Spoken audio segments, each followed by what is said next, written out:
انشاءاللہ جس کو حج نہیں، لیکن یہ معمول نہ ہو بلکہ ہنگامی حالت اور مجبوری کی صورت میں. جی السلام علیکم.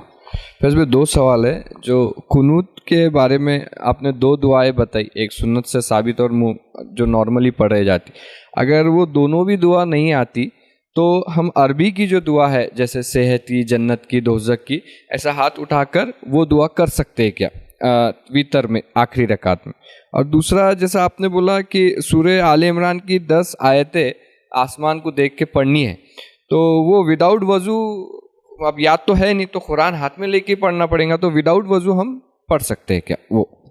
بھائی نے 2 سوال کیے. ایک تو یہ کہ اگر قنوت نازلہ میں جو دعائیں سنت سے ثابت ہیں اگر کسی کو وہ یاد نہ ہو تو کیا وہ عربی زبان میں دعائیں کر سکتا ہے؟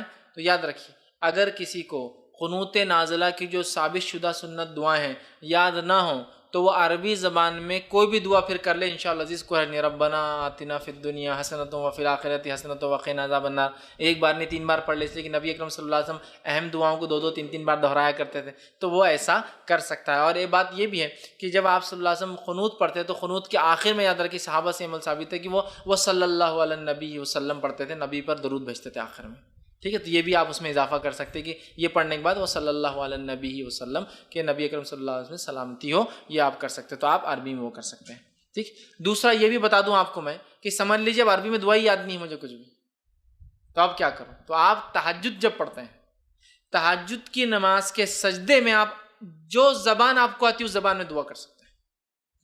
تہجد میں مطلب نفل نماز کے سجدے میں جو زبان آپ کو آتی ہے، اردو، ہندی، مراٹھی، تیلگو، پنجابی، ملیالم، کوئی زبان آتی ہے اس زبان میں کر سکتے ہیں.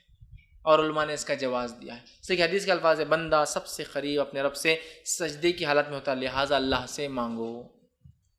اور عربی زبان کی کوئی خصوصیت نہیں ہے سوائے اس کے کہ آخری نبی عربی تھے اس لیے اللہ نے عربی میں قرآن اتارا، ورنہ عبرانی میں بھی کتابیں اتری ہے، سوریانی میں بھی کتابیں اتری ہے، اور دنیا بھر کی مختلف زبانوں میں وَلِكُلِّ قَوْمٍ ہاد، ہر زمین ہر زمانے پہ ایک نبی، تو اس کے ساتھ وَلِكُلِّ أَجَلٍ کتاب، ہر زمانے میں ہم نے کتاب اتاری. تو وہ کتابوں کی زبانیں مختلف تھی.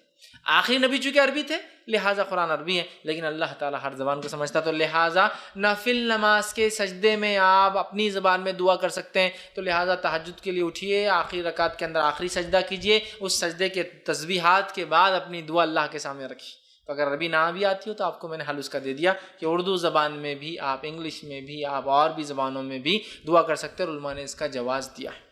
بھائی کے سوال، آپ کے سوال کا دوسرا حصہ کیا تھا؟